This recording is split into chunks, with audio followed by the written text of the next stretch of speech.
নমস্কার, শুরু করছে আজ নতুন পর্ব। প্রেতলোকে সবাইকে আরও একবার স্বাগত। আশা করছি সবাই খুব ভালো আছেন, সুস্থ আছেন। তো আজকে আমরা যে ঘটনা লিখে পাঠিয়েছি, সে থাকে নৈহাটিতে। তো সে যেরকমভাবে লিখে পাঠিয়েছে সেরকমভাবে পড়ে শোনাচ্ছি। নমস্কার, আমার নাম প্রতিমা, বাড়ি নৈহাটিতে। যে ঘটনা আমি আজ লিখে পাঠালাম সেটা আমার নিজের মেয়ের সাথে 3 বছর আগে ঘটে গেছে আর কি।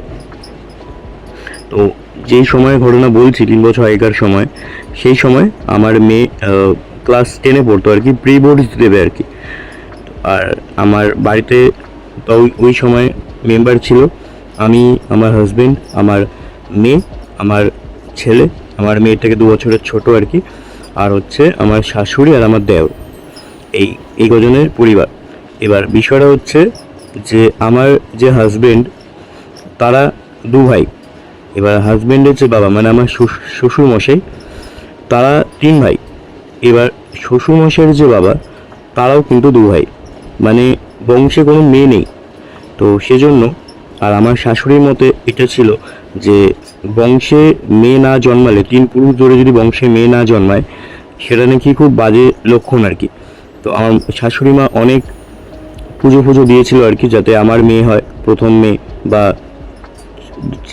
সেকেন্ডে একটা মেয়ে হয় আর কি। তো অনেক পুজো আর্চা দেওয়ার পরে একটা মেয়ে হয়েছিল আমার, ঠিক আছে। মেয়ের নাম ছিল রত্না। এবার সে যখন প্রি বোর্ডসে দেবে, ঠিক আছে, যেই স্যারের কাছে পড়তো আর কি, তো সেই স্যারের কাছে একদিনকে তার জন্মদিন ছিল, স্যারের জন্মদিন। এবার যেহেতু আমার মেয়ে প্রথম, মানে বংশে প্রথম মেয়ে, সেজন্য সে খুব আদর যত্ন পেত আর কি। মানে আমার দেওরও তাকে খুব ভালোবাসতো, আমার হাজব্যান্ড তো ভালোবাসতোই, এবং আমার যে শাশুড়ি মা, তিনিও কিন্তু খুব ভালোবাসতো আর কি। মানে সবার খুব আদরের ছিল আর কি।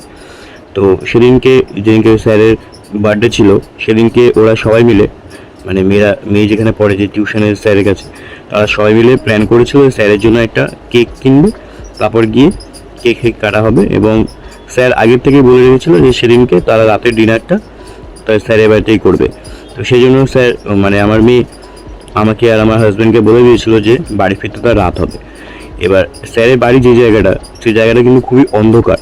হ্যাঁ, মানে ল্যাম্পপোস্ট রয়েছে, কিন্তু সেই ল্যাম্পপোস্টে সেরকম আলো নেই আর কি, মানে অন্ধকার বলা যেতেই পারে। আর যেহেতু রাত হয়ে গেছে, রাত হলে এমনি সময়েও আমার হাজব্যান্ড না হলে আমার দেওর কেউ না কেউ নিতে যায়। তো সেদিকে যেহেতু বলে রেখেছিল, আমার হাজব্যান্ড গেছে নিতে রাতের বেলা। ফেরার সময় বাবা আর মেয়ে দুজনে ফিরছে। আমার মেয়ে বারবার হোঁচট খাচ্ছিল, ঠিক আছে, বারবার হোঁচট খাচ্ছে। 3-4 বার হোঁচট খাওয়ার পরে আমার মেয়ে আমার হাজব্যান্ডকে বলে যে, বাবা তুমি এরকম বারবার ধাক্কা মারছো কেন পেছন থেকে? আমার হাজব্যান্ড বলছে যে, আমি তোকে ধাক্কা মারতে যাবো কেন? আমি তো পাশে হাঁটছি, আমি ওখানে তোকে ধাক্কা মারবো বা কেন? তো যাই হোক, ওই কথার পরেও কিন্তু 1-2 বার আরও হোঁচট খেয়েছে। এবার স্যারের বাড়ি থেকে আমাদের বাড়ির ডিস্টেন্স প্রায় 15-20 মিনিট হাঁটা পথ। এবার আসার পরে বাড়ির সামনে আমাদের বাড়ির যে গেট, নিজস্ব বাড়ির যে গেট, সেই গেট থেকে 10-15 হাত দূরে একটা ছোট্ট মতো মুদিখানা দোকান আছে। আমাদের ডেলি মাছ খাবারের জিনিসপত্র সেখান থেকেই আসে। তো ওই দোকানের সামনে এসে আমার হাজব্যান্ড আমার মেয়েকে বলে যে, যা তুই ঘরে যা, আমি কিছু জিনিসপত্র নিয়ে আসছি। এবার যেহেতু সেদিনকে আমাদের বাড়ির ওই জায়গাটা, মানে গেটটার সামনে যে ল্যাম্পপোস্টটা আছে, সেটাও জ্বলছিল না কোনো কারণে। তো সে মেয়ে বলছে যে, না আমি দাঁড়িয়ে আছি, তুমি নাও, আমি একসাথে যাচ্ছি। তখন আমার হাজব্যান্ড বলছে, কেন তুই লাইট জ্বলছে না বলে ভয় পাচ্ছিস? কিছু হবে না, তুই যা না, আমি দেখছি তো, আমি তোকে দেখছি, তুই যা। মেয়ে আসছে, পুরো রাস্তাটা আসার পরে একেবারে গেটের মুখে এসেই সে এমন জোরে হোঁচট খায় যে সে একদম পুরো মুখ থুবড়ে গেটের সামনে পড়ে। এবং ওই দেখা মাত্রই আমার হাজব্যান্ড কিন্তু দৌড়ে আসে, মেয়েকে তোলে এবং দেখছে তার জামায়, প্যান্টে, হাতে, সব জায়গায় মাটির কাদায় সব লেগে রয়েছে, ঠিক আছে। তাকে ঘরে আনার পরে আমরা তো সবাই দেখে অবাক যে, কি তোর কি হয়েছে, এরকম করে গায়ে হাত পায়ে কাদা লাগিয়েছিস, সবাই জিজ্ঞেস করেছে। তো তখন সে কি বলছে যে, সে সারা রাস্তাতেই তার মনে হচ্ছিল যে কেউ যেন তাকে হোঁচট, মানে ধাক্কা মারছে পেছন থেকে। কিন্তু বাড়ির সামনে আসার পরেই, যখন সে বাড়ির গেটে ঢুকবে, তখন তার মনে হয় যে কেউ যেন একজন খুব জোরে ধাক্কা মেরে চলে গেছে। চলে গেল আর কি সামনের দিকে, মানে এমন জোরেই সে ধাক্কা মেরেছে আর কি, সে কিন্তু একবারে পড়ে হুমড়ি খেয়ে পড়েছে। এবং আমার মেয়ের শরীর কিন্তু খুব একটা মোটা সোটা নয়, মানে খুব জোর হলে 45 কি 50 কেজি ওজন হবে সেই সময়। তো সবাই বলছে যে না না সব তো মনের ভুল, কে তোকে ধাক্কা আমার পেছন থেকে। আমার হাজব্যান্ডও বলছে যে কেউ ছিল না পেছনে, ওকে কে ধাক্কা মারবে। তো যাই হোক, সেদিনকে প্রত্যেকদিন রাতেরবেলাও কিন্তু পড়াশোনা করে। এবার ওর ঘর আর আমাদের ঘরে মাঝখানে শুধু একটাই দরজা, সেই দরজাটাই কিন্তু কোনো দরজা নেই, মানে একটা জাস্ট দরজার মতো করা রয়েছে কিন্তু সেখানে কোনো দরজা নেই। এবার ওদের ঘর, ওর ঘর থেকে আমাদের ঘরে সব কিছু দেখা যায়। দুজনের যে বিছানা, সেই বিছানাটা কিন্তু সমান সমানই, মানে আমি যদি আমার ঘরের বিছানায় শুয়ে থাকি তাহলেও কিন্তু আমি আমার মেয়ের ঘরে দেখতে পারবো যে মেয়ে বিছানায় বসে কি করছে, ঠিক আছে, এরকম একটা পজিশানে দুজনের ঘরের খাট। এবার আমাদের ঘরে যথারীতি আমি, আমার হাজব্যান্ড আর আমার ছেলে তিনজনে শুই, এবং ওর ঘরে ও একা শোয়। এবার সেদিনকে রাতে কিন্তু পড়াশোনা করেনি, শুয়ে পড়েছে। পরের দিনকে সকালবেলায় ওর আচার আচরণে অনেকটাই পরিবর্তন দেখা দিতে শুরু করে। কেমন পরিবর্তন? ওরা ঠাকমার সাথে এবং ওর কাকার সাথে কিন্তু কোনো সময় উঁচু গলায় বা একটা কথাকে, যে কথার উত্তর সোজাভাবে দেওয়া যায় সেটাকে ঘুরিয়ে বেছে, এরকম কিন্তু কোনো ওর আচরণ ব্যবহার নেই। কিন্তু পরের দিন থেকে যখন দুপুরবেলা খেতে বসেছে, তার ঠাকমা একটা কথা তাকে জিজ্ঞেস করে, সে কথাটা ঘুরিয়ে উত্তর দেয়। কিছুক্ষণ পরেই তার কাকা তাকে একটা কথা জিজ্ঞেস করে, সে একদম পুরো রেগে মেগে ওঠে। এই আচরণগুলো দেখে কিন্তু আমাদের একটা অদ্ভুত লাগলো যে মেয়েটা কোনোদিন তার গুরুজনদের মুখের উপর কোনো কথা বলেনি, সে এরকম করে কথা বলছে কি কারণে, ঠিক আছে। তো সেদিনকে প্রত্যেক দিনকে ওই সময়টা যেহেতু প্রি বোর্ডস, প্রত্যেক দিনকে স্যার কিন্তু পড়াতে ডাকতো, টিউশনে ডাকতো। সেদিনকে সন্ধ্যেবেলা পড়ে এসে যখন সে রাতেরবেলা পড়াশোনা করছে নিজের ঘরে বসে, আমার হাজব্যান্ড তার কাছে যায়, গিয়ে তাকে বলে যে মায় আজকে শুয়ে পড়, কালকে সকালে উঠে পড়াশোনা করিস, আজকে রাতেরবেলা পড়তে হবে না, ঘুমিয়ে পড়। এই কথাটা সে তার মেয়ের কাঁধে হাত রেখে বলেছে। বলা মাত্রই আমার মেয়ে তার বাবার হাতটাকে সরিয়ে সজোরে একটা ধাক্কা মারে এবং বলে যে লজ্জা হয় না, একটা পর মহিলার গায়ে হাত দিতে লজ্জা করে না, চরিত্রের দোষ, হ্যাঁ মুখে কথা বলা যায় না, এই তোমার চরিত্র, এরকম করে বলতে লাগে। এবং সে যে তার বাবাকে ধাক্কা মেরেছে, তার বাবা কিন্তু বেশ অনেকটাই দূরে চলে গেছে। তার বাবার কিন্তু, মানে আমার হাজব্যান্ডের বেশ মোটা সোটা চেহারা, কিন্তু তারপরেও একটা ধাক্কাতে সে কিন্তু অনেকটা দূরে সরে যায়। এবং তখন তার বাবা বলে যে তুই কিসব কি বলছিস? তখন মেয়ে বলছে যে ঠিকই বলছি, তোমার লজ্জা করে না একটা পর মহিলার গায়ে হাত দিতে? তুমি চেনো আমাকে? হ্যাঁ, এসব কি অসভ্যতাম, এই তোমার চরিত্র, এরকম করে বলতে লাগে। তখন তার বাবা তাকে কিছু না বলে ঘরে চলে আসে এবং এসে চুপচাপ শুয়ে পড়ে। আমি তাকে জিজ্ঞেস করি যে কি হয়েছে, এরকম করছো শুয়ে পড়লে? তখন কিন্তু সে কিছুই বলে না, ঠিক আছে। পরের দিন সকালবেলা ঘুম থেকে উঠে যখন সে কাজে যাবে, তখনও সে কিন্তু চুপচাপ ছিল। আমি তখন তাকে জিজ্ঞেস করি যে কি হয়েছে তোমার, কাল রাত থেকে একদম চুপচাপ হয়ে গেছো? তখন সে বলছে যে আগের দিন রাতের বেলা তার মেয়ে তাকে নাকি এরকম এরকম বলেছে। আমি শুনে অবাক যে ধর এরকম হয় নাকি।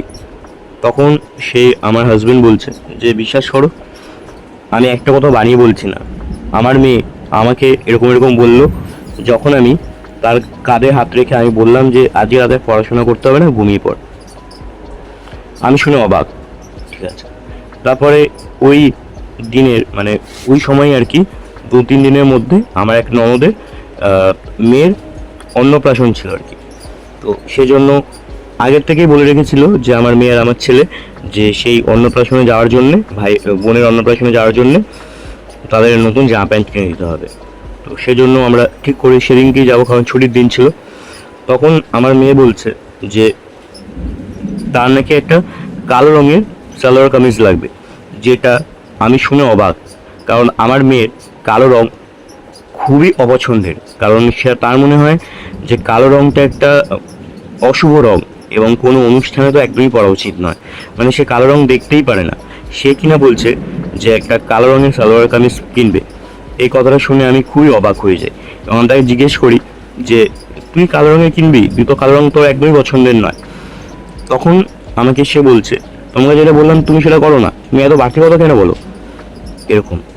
এবং আরেকটা জিনিস যেটা লক্ষ্য করার মতো, ওই যে দিনকে সে স্যারের বাড়ি থেকে ফিরলো আর কি, তারপর থেকে কিন্তু সে একবারের জন্য আমাদের কাউকেই মা বাবা বা ভাই ঠাকমা কাকা এরকম করে সম্বোধন করছে না।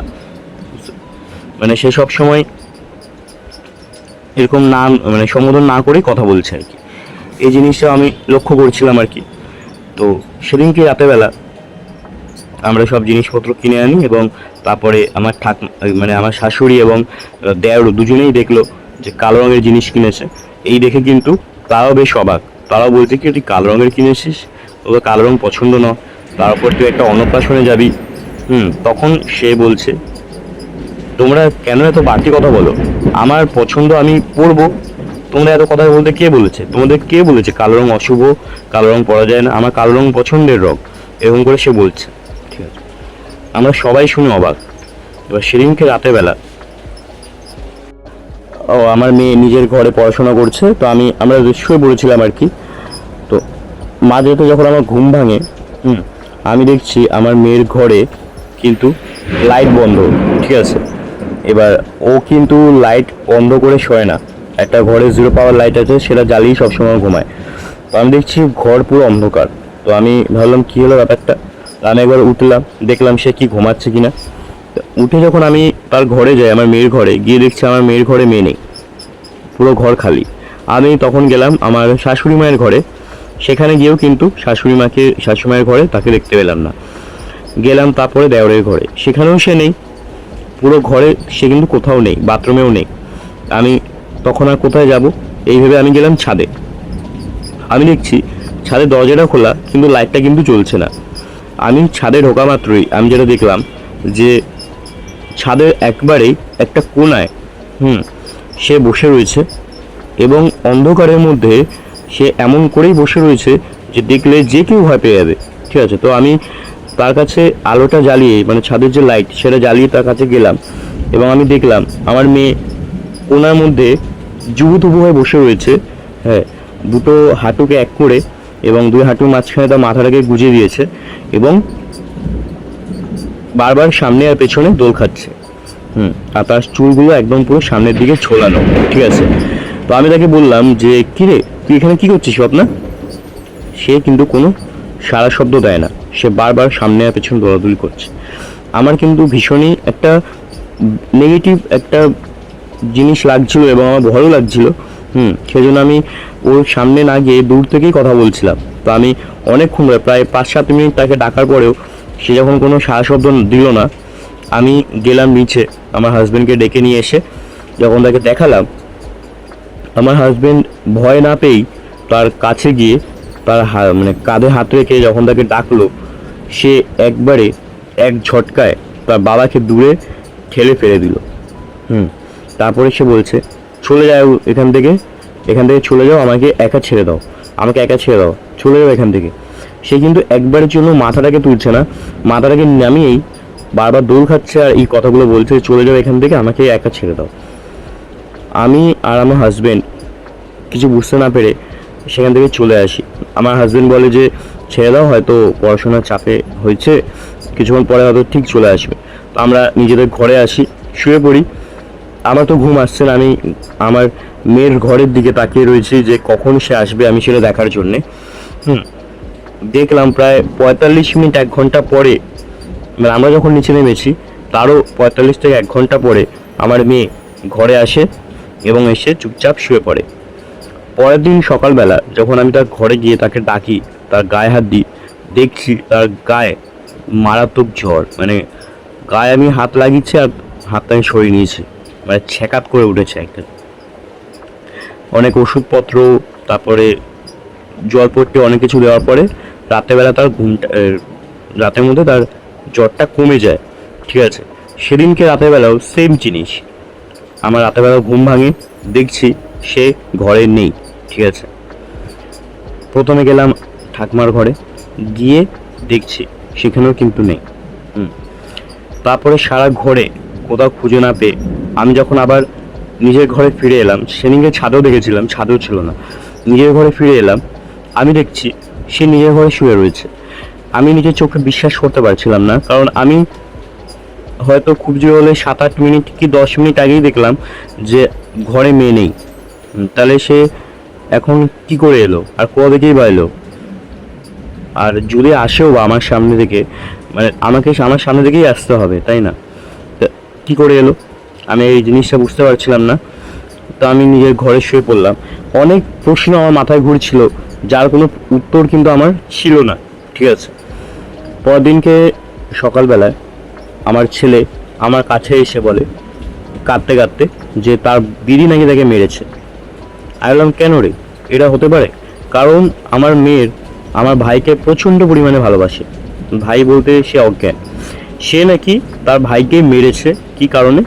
না, তার ভাই মানে আমার ছেলে আমার মেয়েকে বলেছিল যে সে পড়তে যাচ্ছে, পড়ার থেকে ফেরার সময় তার জন্য একটা পেন্সিল কিনে আনতে।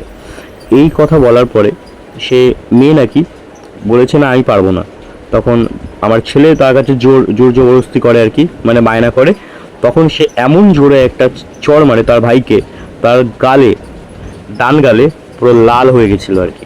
ঠিক আছে, আমার ছেলে কাঁদতে কাঁদতে আমাকে বলছে এরকম এরকম, আর আমি শুনে অবাক। আমি আমার শাশুড়ি মাকে বললাম সব কিছুই। আমার শাশুড়ি মা কিন্তু বলছে এগুলো কিন্তু ভালো লক্ষণ নয়, একবার তুমি কোনো ঝাড়ফুঁক যে করে তার কাছে একবার গিয়ে ঝাড়িয়ে আনো। কিন্তু এরকম কে ঝাড়ায় সেরকম কোনো আইডিয়া আমাদের কারোর ছিল না ওই জায়গায়, মানে আমরা যেখানে থাকি সেখানে। সেদিনকে রাতের বেলায় আমার শাশুড়ি মা জোরে চিল্লিয়ে ওঠে। আমরা সবাই মিলে তার ঘরে যাই, গিয়ে দেখছি যে আমার শাশুড়ি মায়ের যে খাট, মানে যে বিছানায় সে শোয় আর কি, সেই খাটে একটা কোণায় আমার মেয়ে ঠিক যেমনভাবে সেদিনকে রাতের বেলা ছাদের মধ্যে বসেছিল আর দুলছিল, ঠিক সেমনভাবেই বসে রয়েছে আর দুলছে। কোনো সারা শব্দ কিন্তু কিছু নেই। বারবার সবাই মিলে তাকে ডাকাডাকি করছে, কিন্তু কোনো সারা শব্দ নেই। আমরা সবাই জিজ্ঞেস করি যে আপনি চেল্লালেন কেন শাশুড়ি মাকে? তখন সে শাশুড়ি বলছে তার রাতের বেলা ওরকম দেখে, আচমকা দেখে তার ভয় লেগে গেছিলো, ওই জন্য সে চিল্লিয়ে ওঠে। এবং সে এত জোরে চেল্লায় আমাদের ঘুম ভেঙে আমরা চলে আসি, কিন্তু তারপরেও কিন্তু আমার মেয়ের মধ্যে কোনো ভুরুক্ষেপ নেই, সে যেমনভাবে ছিল ঠিক তেমনভাবেই রয়েছে। ঠিক আছে, এবার আমার শাশুড়ি মায়ের কাছে একটা রুদ্রাক্ষ মালা ছিল, সে সবসময় জব করে আর কি। যখন কোনোভাবেই আমরা আমাদের মেয়েকে ডাকছি, কোনোভাবেই সে সারা শব্দ কিছু দিচ্ছে না, যেই তার গায়ে হাত লাগাচ্ছে তাকে দূরে ঠেলে ফেলে দিচ্ছে। তখন সেই আমার শাশুড়ি মা তার রুদ্রাক্ষ মালাটা তার মাথায় লাগায় এবং কিছুক্ষণের মধ্যেই কিন্তু সে বিছানার মধ্যে অজ্ঞান হয়ে পড়ে যায়। তারপর তাকে নিজের ঘরে আনা হয়, শোয়ানো হয় এবং রুদ্রাক্ষ যে মালাটা সারা রাত তার গলাতে পরিয়ে রাখা হয়। ঠিক আছে, তো পরের দিনকে সকালে ঘুম থেকে উঠে সে বলছে এটা আবার কি, এটা তো ঠাকুমার জিনিস, আমার কাছে কী করে এলো, এরকম এরকম সে বলছে আর কি। ঠিক আছে, দুদিন পরে সে টিউশন যায়। টিউশন থেকে মানে যে যখন যায় আর কি, আধ ঘন্টার মধ্যে সে ফিরে এসে আমাকে বলছে আমি আর স্যারের কাছে পড়তে যাবো না, একটা ফালতু লোক, একটা জঘন্য লোক, আমি ওর কাছে পড়তে যাবো না। এই বলেই সে নিজের ঘরে ঢুকে দরজা ফরজা দিয়ে দেয়। এবার আমরা সবাই তাকে ডাকাডাকি করছি, সে বেরোচ্ছে না। তো তখন আমার দেয়ারও বলে যে ডেকো না, হয়তো কিছু সমস্যা হয়েছে, কিছুক্ষণ পরে রাগ কমলে আবার নিজেই বেরিয়ে আসবে, এরকম আর কি বলে। তো আমি বললাম আচ্ছা ঠিক আছে। ওই যখন মেয়ে আমার বাড়িতে ঢোকে আর কি, তার থেকে 1.5-2 ঘন্টা পরে আমার মেয়ের টিউশনে যারা যারা পড়ে আর কি, তার বন্ধুরা 2-3 জন মিলে আমাদের বাড়িতে আসে। তারা বলছে যে রত্না কোথায় গো কাকিমা? আমি বললাম ঘরে, অনেকক্ষণ চলে এসছে, কি হয়েছে রে ওর? তখন সেই বন্ধুগুলো বলে আমরা তো সেটাই জিজ্ঞেস করতে এসেছি তোমাকে যে রত্নার কি হয়েছে। বললাম কেন? তখন সে বলছে যে ও বেশ কয়েকদিন ধরেই কিন্তু খুব অন্যরকম আচরণ করছে, মানে কারোর সাথে ঠিক করে না কথা বলে, না কারোর সাথে ঠিক করে ব্যবহার করে, সবসময় একটা উগ্র মেজাজে থাকে। সবাইকে মারধর করে, ওর সাথে ওর গায়ে কেউ হাত দিলেই তাকে ঠেলে ফেলে দেয়, ছুঁড়ে ফেলে দেয়, এরকম একটা ওর আচরণ। তো আমি জিজ্ঞেস করলাম যে আজকে কি হয়েছে, ওরকম আধ ঘন্টা গেল আর চলে এলো অফিস কলেজ টিউশন থেকে। তখন সে বলছে একটা মেয়ে বলে তাদের মধ্যে যারা এসেছিল যে একটা ছেলে তাদের টিউশনে জয়েন করেছে, সে তো অঙ্কে কাঁচা। এবার স্যার, মানে টিউশন যে স্যার, সে রত্নাকে বলে, রত্না যেহেতু একটু অঙ্কে ভালো, সেজন্য রত্নাকেই বলেছিল যে তাকে একটু অঙ্কগুলো দেখিয়ে দিতে, যতটা পিছিয়ে রয়েছে ততটাকেও দেখিয়ে দিতে। এবং সেই সময় ওই ছেলেরা রত্নার সাথে কথা বলতে আসে এবং হ্যান্ডশেক করতে আসে, নিজেকে ইন্ট্রোডিউস করতে আসে। যখন ওই ছেলেরা হাত বাড়ায় রত্নার দিকে, ঠিক সেই সময় রত্না তাকে একটা চড়িয়ে মানে কষিয়ে থাপ্পড় মারে। এবং এই জিনিসটা দেখার পরে কিন্তু স্যার নিজের চোখে দেখে এবং সেই সময় রত্নাকে এসে খুব বকাবকি করে এবং সেই সময় সে নিজের ব্যাগপত্র নিয়ে চলে আসে, ঘরে বাড়িতে চলে আসে। তো এটা হচ্ছে সেই ঘটনাটা সেদিনকে। তো তারপরে আমি বললাম যে জানি না কি হয়েছে ওর, হ্যাঁ ও বাড়িতেও এরকম অনেক অদ্ভুত আচার আচরণ করছে। হ্যাঁ, তো যাই হোক, তো তারপর তারা চলে যায়, মেয়ের বন্ধুগুলো চলে যায়। এবার আমার যেই সময় ওরা এসে বলছিল এই ঘটনাগুলো, সেই সময় কিন্তু আমার শাশুড়ি আর আমার দেওর সামনেই ছিল। তো আমার দেওর বলে যে তার কাছে একটা পীর বাবার খোঁজা আছে যে নাকি ঝাড়ফুঁক করে। তো আমরা পরের দিনকে সকালবেলায় তাকে নিয়ে যাই, আমার মেয়েকে নিয়ে যাই। সকালে দিয়ে কিন্তু খুব একটা উৎপাত তার সে করে না, রাত হলেই তার উৎপাতটা বাড়ে সন্ধ্যে থেকে। সকালবেলা তাকে নিয়ে যাই, নিয়ে যাওয়ার পরে সে পীর বাবা ঝাড়ফুঁক করে দেয়, কিন্তু তাতে কোনো লাভ কিছু হয় না। দুদিন পর সে যখন টিউশন থেকে ফিরে আর কি, আমরা দেখছি তার পায়ে দুই পায়ে দুটো নুপুর রয়েছে। আমরা তাকে সবাই জিজ্ঞেস করি যে নুপুরটা কোথা থেকে পেলি রে, কে দিল তোকে নুপুরটা? তখন সে বলছে, কে দেবে, এটা আমার নুপুর, আমি আমার নিজের টাকায় বানিয়েছি, আমি বানিয়ে ভোগ করতে পারিনি, অনেকদিন পর আবার খুঁজে পেলাম। হ্যাঁ, আমরা সবাই শুনে অবাক, তুই তোর টাকায় নুপুর বানিয়েছিস, তোর কাছে টাকাই বা এলো কোথায়, তুই বানালি বা কবে, আর তুই ভোগ করতে পারিস নিয়ে আবার কি কথাবার্তা? তখন সে বলছে, বেশি কথা বলো না, এটা আমারই নুপুর, আমি নিজের টাকায় বানিয়েছিলাম অনেক বছর আগে। আমি অনেকদিন পর খুঁজে পেলাম। হ্যাঁ, আমি এটা ভোগ করতে পারিনি। বাবা খালি এই কথাটাই বলছে, আমি এটা ভোগ করতে পারিনি, নিজের টাকায় কষ্ট করে বানিয়েও আমি নিজে ভোগ করতে পারিনি। তো যাই হোক, সেদিনকে রাতে কোনোরকম কোনো উৎপাত তো হয়নি।